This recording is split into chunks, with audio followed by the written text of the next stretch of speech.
Greetings, my fellow Corsairs and Pirates in training. Rhadamant here. Thank you for tuning in to Starsector Scrappy Privateer. Episode 4, Underworld. Alright, so this is where Alvis sent us, and I'm smashing... Oh, God.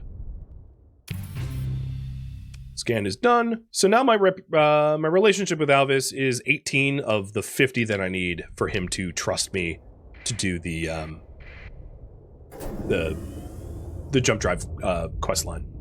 So it's one of these things, like, I'll check in with him every now and then, but I still also want to work towards befriending the pirates and building up a better fleet and all the other goals that I have. Another goal to think about, however, is to have a crew capacity in the fleet of at least 1,000, because you can't colonize until you have at least 1,000 crew to start a colony.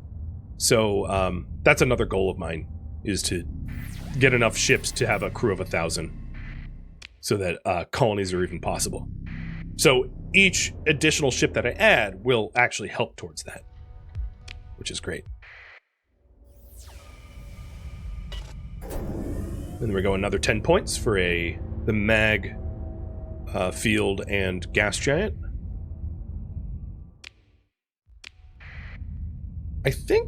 I'm not sure if black holes have a bonus for scanning. I don't think they do. I know flying into one is going to ruin my my ship's readiness, so I'm not going to fly into a black hole.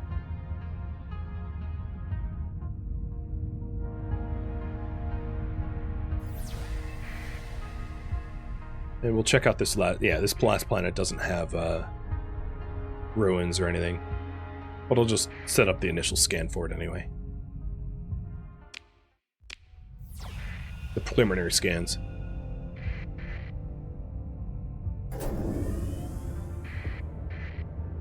Question for you guys. Heading back, what sort of missions to pick up? Pirate or Elvis or Academy? I had really wanted to skip the whole Academy thing, but that doesn't seem all that likely.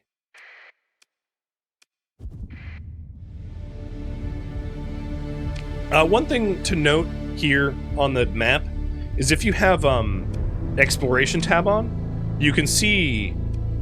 Oh, so there was something here I didn't actually survey. Yeah, I skipped Ice Frozen World. You know what? No, I'm not going to spend the fuel for that. I skipped one of the worlds here, but it's not a big deal. So in the sector map, if you turn on the exploration overlay, like, let me turn off everything else so you can see more reasonably. If you turn on exploration, the systems that you visited have either a singular question mark if you have done at least preliminary surveys on all the worlds there. So in Wendigo, I've done at least a preliminary survey everywhere. Or 2 question marks if you have done partial. And then it's this like empty box if you have not interacted with it at all. And then if you've fully scouted it, it's a X, meaning fully explored. Then that being fully explored doesn't necessarily mean you found everything, because it's possible that there's like hidden supply drops or equipment caches or something like that you just haven't found. But it means that at least you have done a full survey of the solar system. But I like to leave on all of the overlays for maximum information. So we're heading back to the core, and I'm going to have you guys decide what sort of missions for us to run once I get there.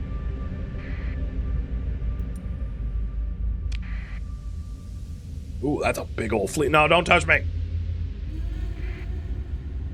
They definitely want to kill me. It was a giant pirate fleet, if I am not mistaken.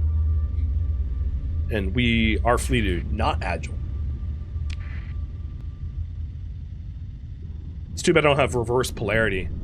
There's a slipstream going the exact opposite direction of where I want to travel. Does solar shielding protect you from black holes? I don't think so.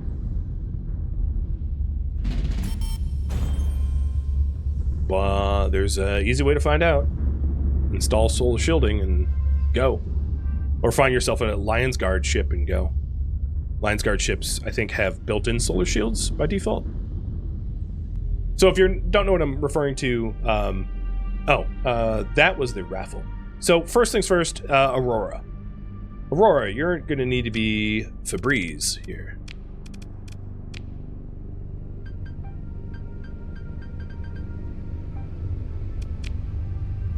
Then we also have the Phaeton. Or let's do the Mule first, because this is the nicer of the ships. So you are the Renmir.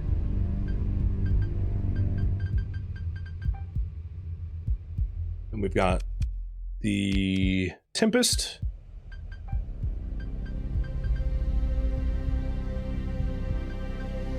If you want to change your name, there's always the channel point redemption for it. Just worth mentioning. Let's do the Tug. Jungi and the Tug. And then the Phaeton. Turtle Sandwich. The Armored Phaeton.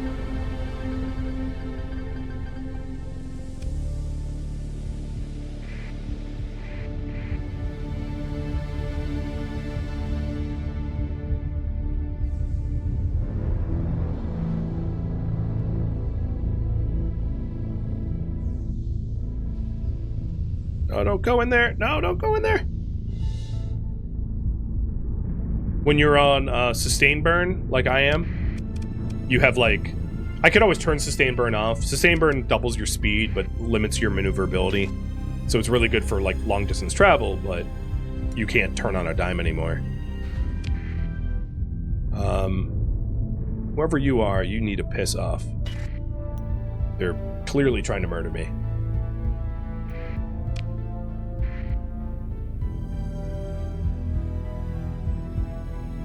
If you have not yet, if you're not aware, everything in this galaxy is like trying to murder you.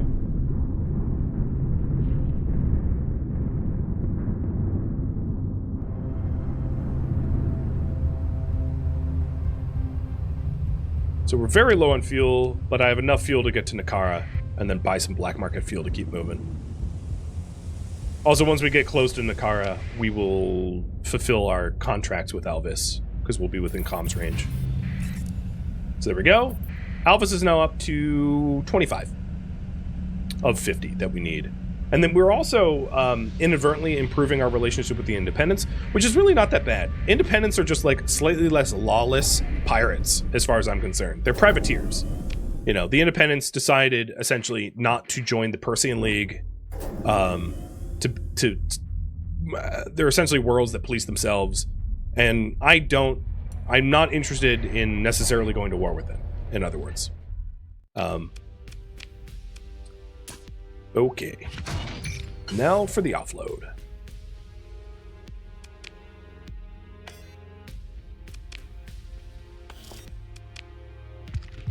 So I'm keeping all the weapons. I'm keeping, obviously, the Fullerene Spool. I'd be an idiot to sell that. And... max out our crew. Cool.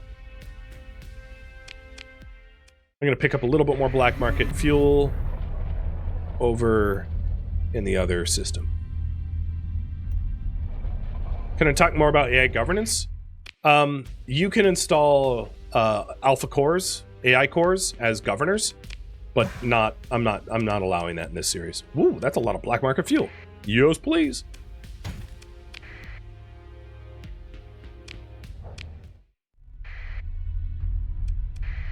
The sort of TLDR of the game's lore is that there was a period of stability and order in the galaxy. And this is like the very simplified version of it. There was a order in the galaxy that was destroyed when there was an AI uprising, where AI became sentient and sort of fought back and like destroyed everything. So there is a general distrust of AI. In fact, it's illegal most places for all the factions. So the hegemony AI cores are illegal. Church, AI cores are legal. Luddic Path, AI cores are legal. Persean League, AI cores are legal. Syndra and Dictat, AI cores are legal. Only Tritac AI cores are legal. Only the Independents and the Pirates. The Pirates don't have any illegal things. Like, everything is permitted. Nothing is illegal. But the Independents are the only ones that just don't really have a hard stance upon the AI cores. Point being is just for a... yeah, it's like Warhammer, exactly. That basically technology spelled the downfall. Oh, fresh coffee. So, I'm just making the choice not to have AI governors. The other thing about AI governors is as soon as you start using AI cores for governance or for boosting manufacturing from your colonies, you're going to draw the attention of everyone very, very, very quickly, and it's going to get out of hand very, very quickly. So if you start using AI cores, there's going to be like militarized inspections from the hegemony and possibly others, and it's an easy way to get smushed into nothing very, very quick if you don't know what you're doing. All right, what do I want? I wanted to go. So we're picking up pirate missions now, if we can.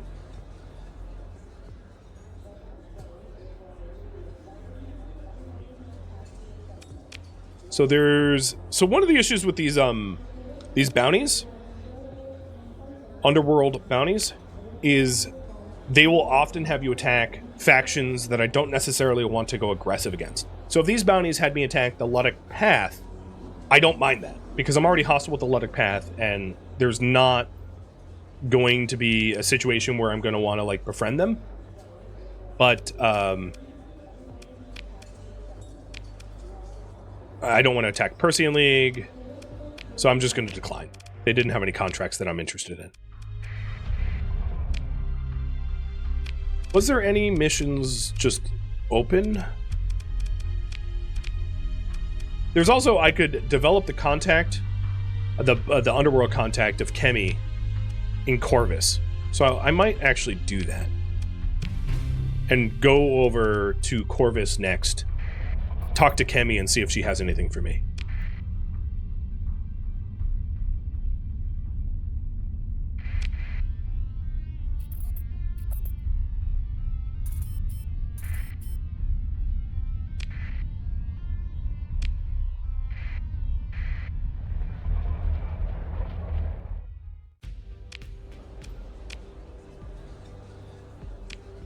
So,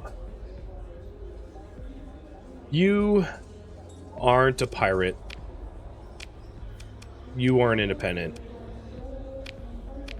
Not taking either of those contracts. Alright, so there's no contracts here for me. Let's get out of this solar system. I really need transverse jump. Maybe next point, I will have you guys decide when I level up whether I get navigation, which would help move around faster and help me jump in and out of solar systems, or if I continue towards hull restoration, because I just need 2 more to get hull restoration. But I can definitely, normally when I play, transverse jumping is like the first thing I unlock, because without it, you're just like, ugh, everything. Oh, Jesus.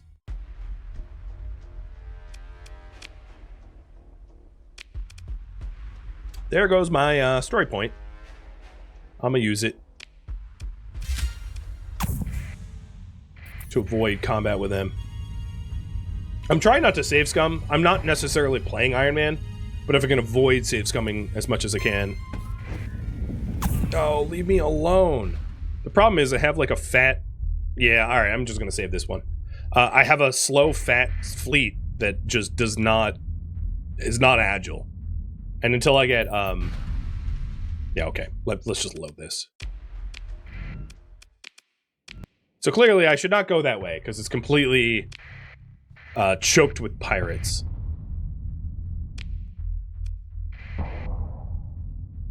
I could also turn off my transponder and try to sneak away, but I have a lot of ships that, I've got a lot of ships that have degraded drive engines, so our sensor, we're very detectable. Our sensor profile is enormous.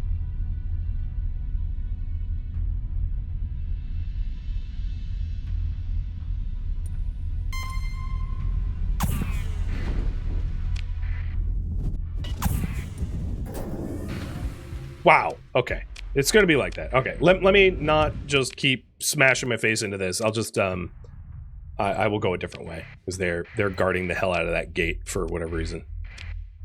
And this is what transverse jumping would help me avoid, is a transverse jump allows you to jump in and out of solar systems way more adeptly, where you can sort of skip the gates at a small cost of combat readiness and fuel.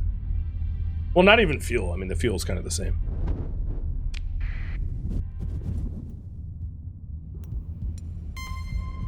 Stop it! Oh my god, these pirates!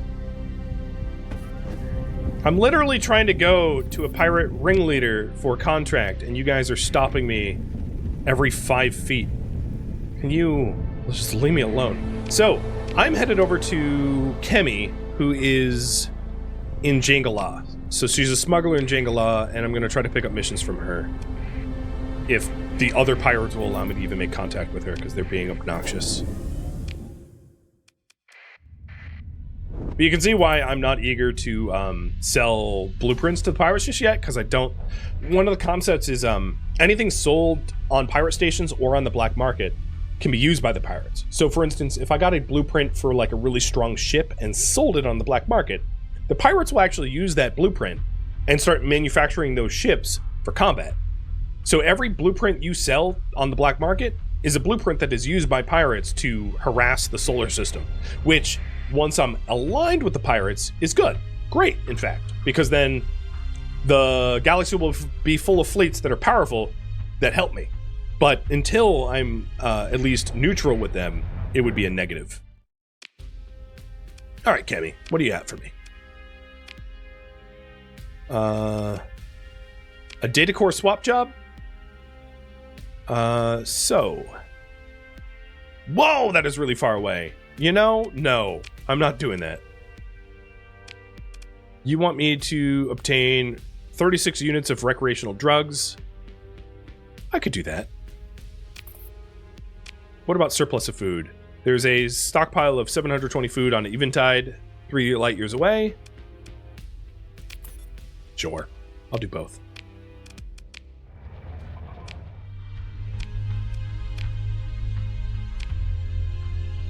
So I don't have the cargo capacity for the food just yet, but I am right next to the terraforming platform where I can drop off stuff to free up inventory space.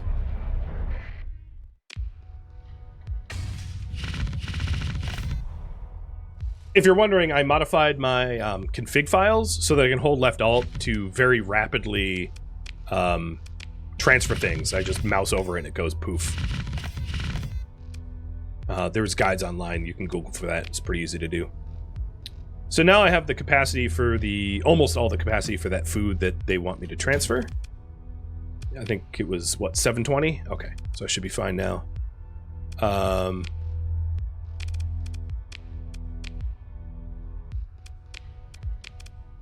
probably don't need Turtle Sandwich in the fleet right now. Or Scoprioza. Oh, and I screwed up the name there. Should be AA.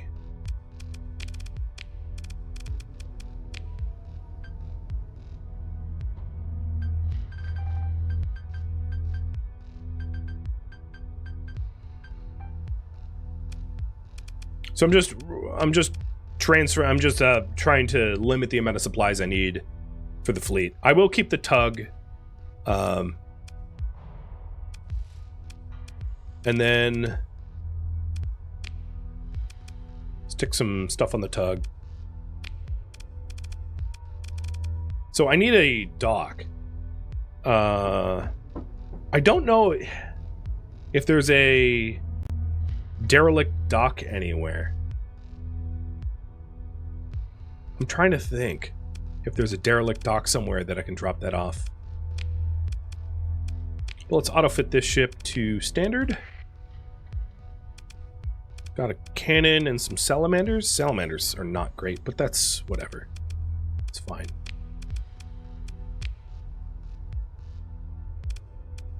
There's probably other, oh yeah. Actually, let me ditch this mortar for another heavy autocannon, so I have 3 of the same type of weapons, which is going to be, I'll make it a little bit easier for me to actually use this ship, because they're all the same range and same fire rate and all that stuff.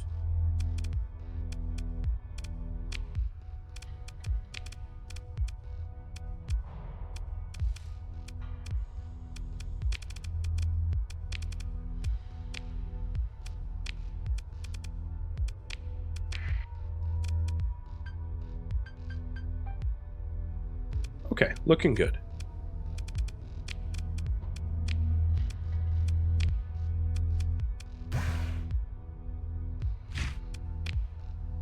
So, plenty of cargo capacity. We're all fueled up. The cargo capacity of these Phaetons are not great. And because I'm not going very far, I don't need a huge fuel capacity. I suppose there is a bit of a benefit of having Guitar Lilin pulled out of dry dock, because they have shielded cargo, which means I can move illicit drugs more easily with this pirate Cerberus in the fleet. So we'll do that. Plus a little bit more cargo capacity as a result.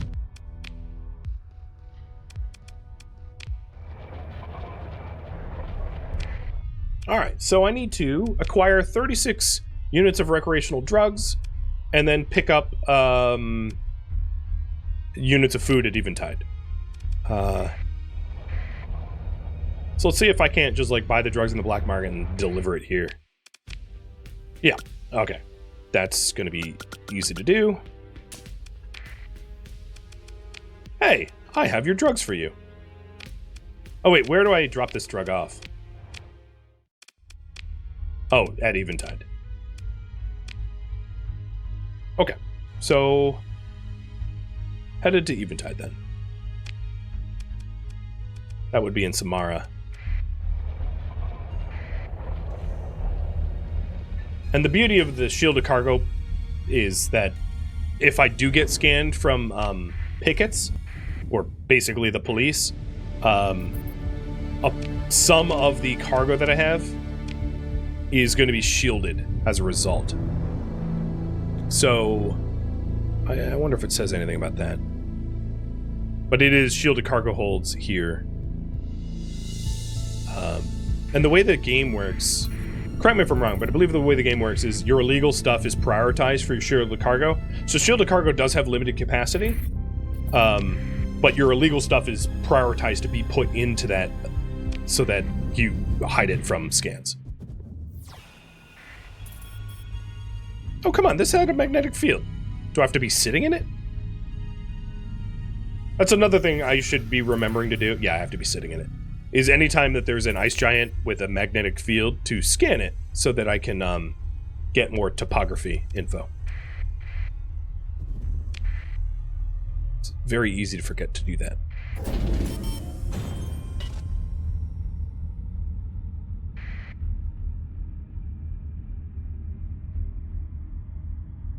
Oh, that's now the default in 0.97?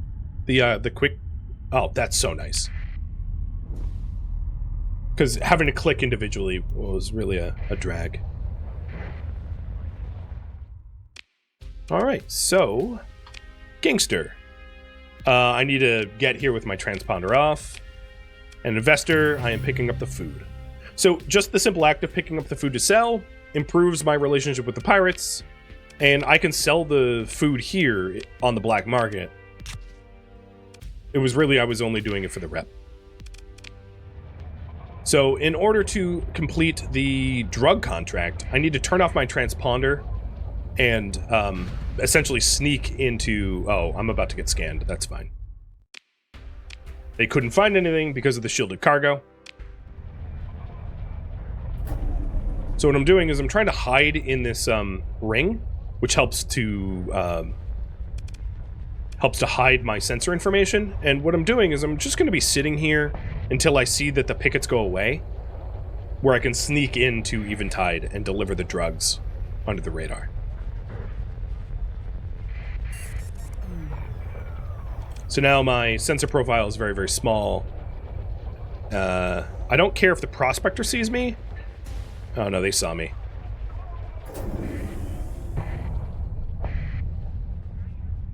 Another thing that I could do is I could go over to... Oh, I'm getting cut off from other patrols. All the patrols are after me. Yeah, I'm a smuggler. And you caught me. Alright, so I'm going to try to do this a different way. And I'm not going to save scum that. I mean, I made an honest mistake, so I'm going to live with it. So if I head over to the sensor array, I can hack the sensor array to introduce anomalous information to make it look like there's ships where there aren't ships, which will throw the pickets off. But I can't do that with this picket patrolling it. So I kind of need this picket to like go away in order to do the hack.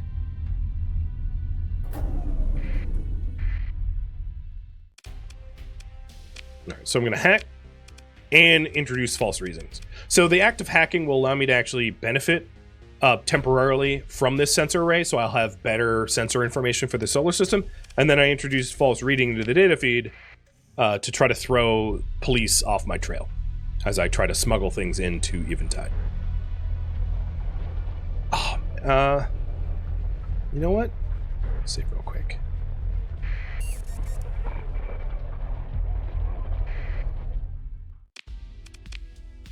There we go. Done.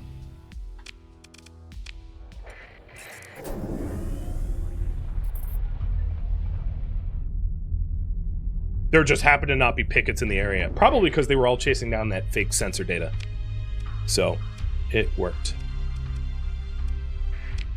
While I'm here, there's a lot of planets here. It actually makes sense to try to pick up additional pirate missions here. The local police is probably not too happy about me, like, turning off my transponder. But that's okay.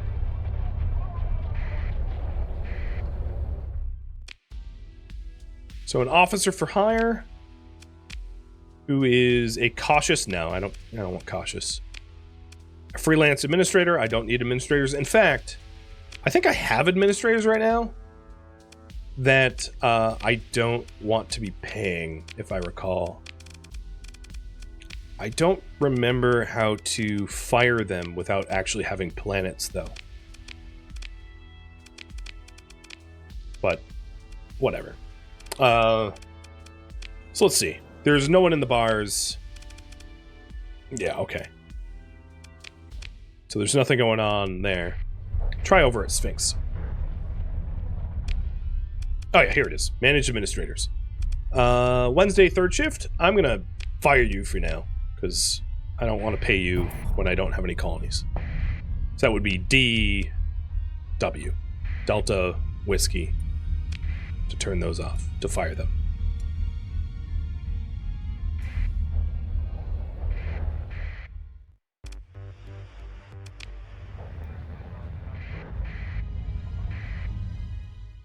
Eventide is the hedge capital? Yeah, I think so. Okay. This guy is giving out hegemony bounties. I don't care about that. So, no one there. What about the rocky independent planet? I'm going to buy some black market supplies here while I'm here, too. Officer for hire? Aggressive with field modulation? You're hired.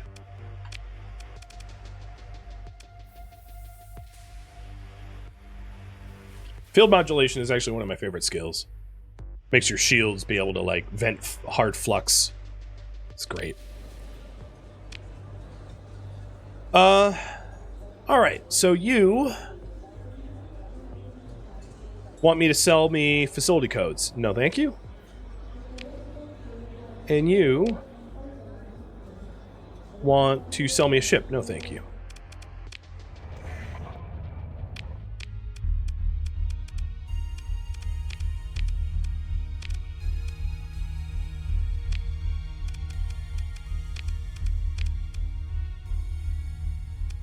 So here's the ability. Reducing the damage taken by shields, reducing the flux generated by phase cloaks, and then the elite version is where it's really at, where it gives you hard flux dissipation when shields are active.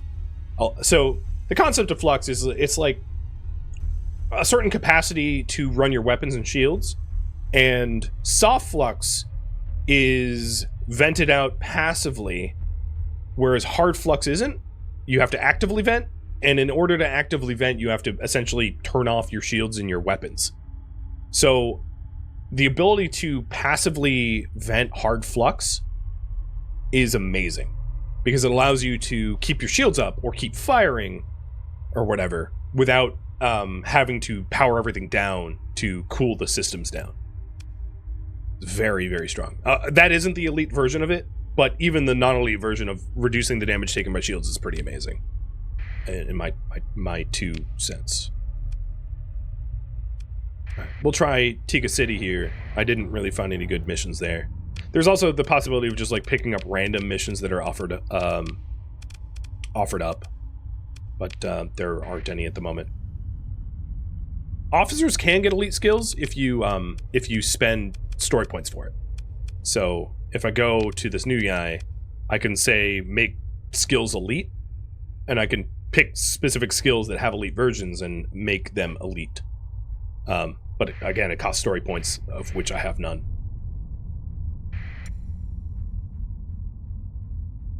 There's also the leadership tree, which allows you to do a lot of that as well. So you have officer training.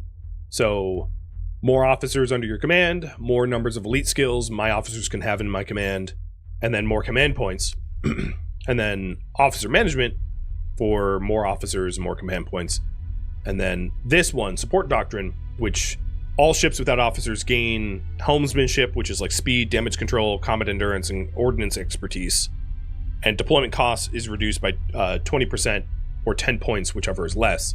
So that allows you to have all your ships have like skills, even though they don't have skills, which is really good if you have big fleets with that aren't officered.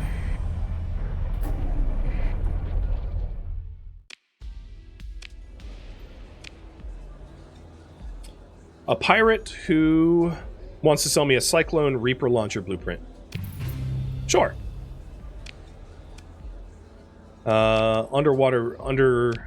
So bounties to destroy Tritech, no. Destroy Hedge, no. Okay, what about this? You have a Wayfarer class freighter to sell? No. Okay, so I bought the information of where a Cyclone Reaper launcher system blueprint is in Moloch.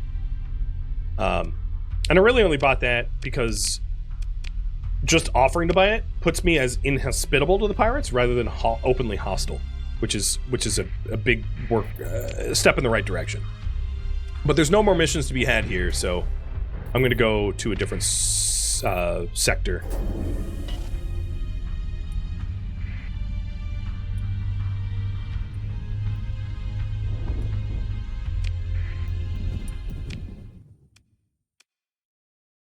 Let's go back to Arcadia. Oh, comms request. Oh, Captain. The pirate captain almost looks apologetic. It's about recreational drug procurement you've taken on. A minor matter.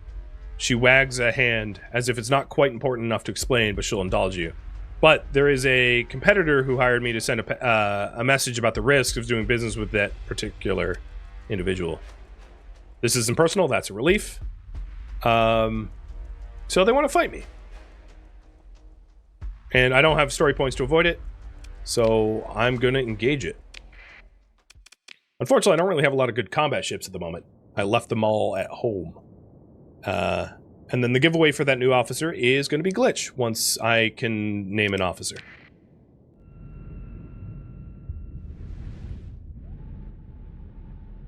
I'm going to put the missiles on autofire and tell the ships to be my escort wing.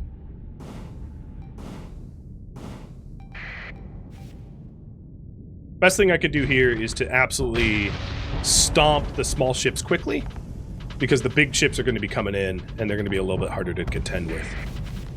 Oh, really? Both Reapers right off the bat? I guess it's fine.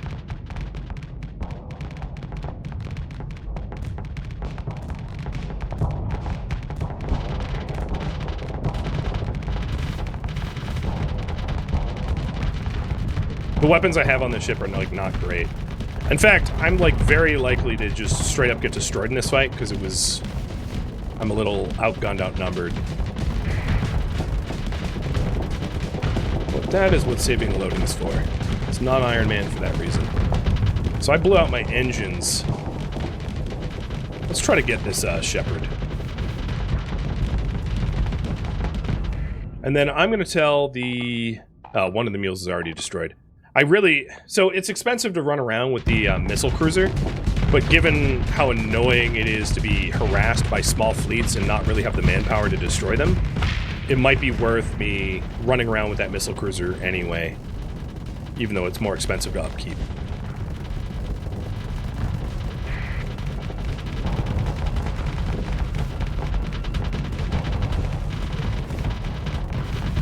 That and I'm not a particularly good pilot of enforcers, which is what I'm in. Like, if I was in a Sunder, these battles would fare a bit differently.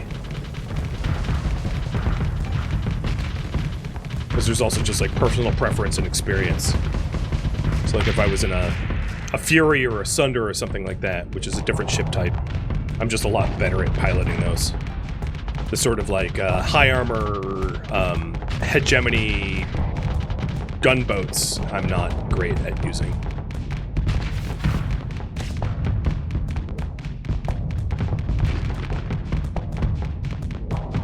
Maybe a poll to focus on getting my favorite ship? Well, I'm stuck on salvage only, so there's no point in polling for that, because it's like, I just use what I can find. So there's no way for me to, like, magic in a ship that I like, because it's just not how the game works.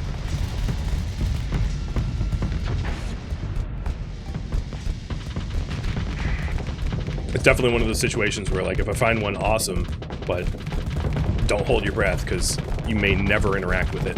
The fact that I found a tug is actually pretty amazing. So yeah, I think I'm going to lose this, just because the mules are gone.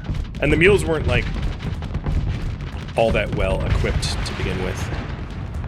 Bye-bye, boat! I could send out, like, my cargo ships, but I'm pretty sure I'm going to get destroyed before I even get the option. Yep. Okay. Time to load. I died. So normally what ends up happening is, like, if you fully die, you end up in a situation where you're, So what missions do I have right now? Accepted. You end up in a situation where you're just, like, you start over in a tiny little pod.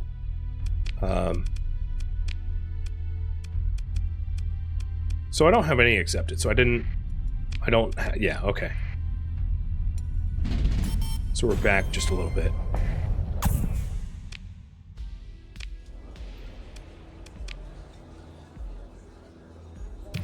So Cyclone, the Cyclone launcher just got purchased again. I'll save, and then we'll head it back up to get out of Samara.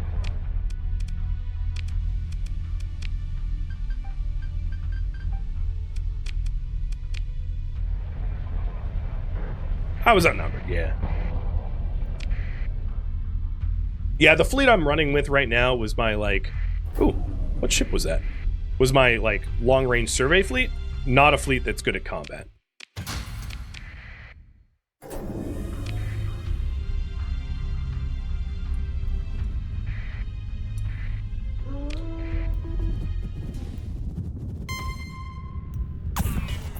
And these are the same pirates, and I'm not going to be able to e-burn. So, I made the same mistake twice. I thought I could get away from them. I'm used to, like, having ships that are drive modded, so that I'm actually faster, but, like, we're sluggish right now. So I'll just keep that in mind whenever I go through these gates. I'll be ready to e-burn ASAP. Hey, Critical Foxes! Thanks for the resub of 2 years.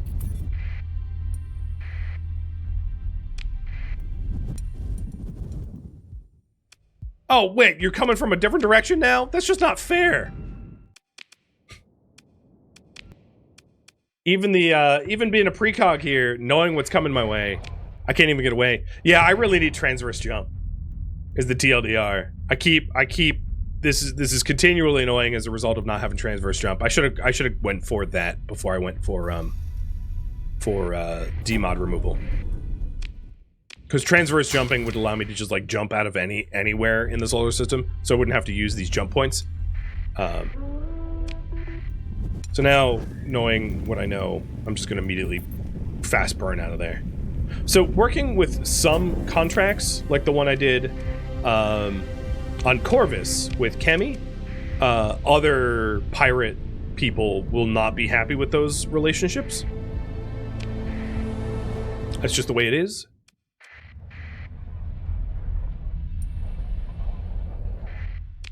So let's see. There's another officer for hire. Cautious. Yeah, no. Getting out of my face. You want me to help you with pirate raids? Absolutely not. I'm not fighting pirates for you. So, no missions there.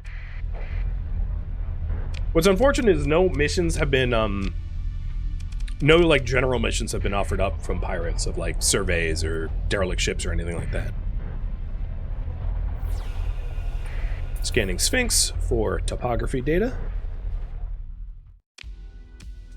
Another officer. Steady and ballistic mastery? I'll do it. I got the money. What do you want? You need eyes, so you need me to install a spy package. Sure, I'll do that. You're an independent. You're a pirate. What do you need? You need to move organs. Yeah, I'll move organs for you. Thank you for tuning in to Starsector Scrappy Privateer, which originally streamed live on Twitch February 3rd and February 4th.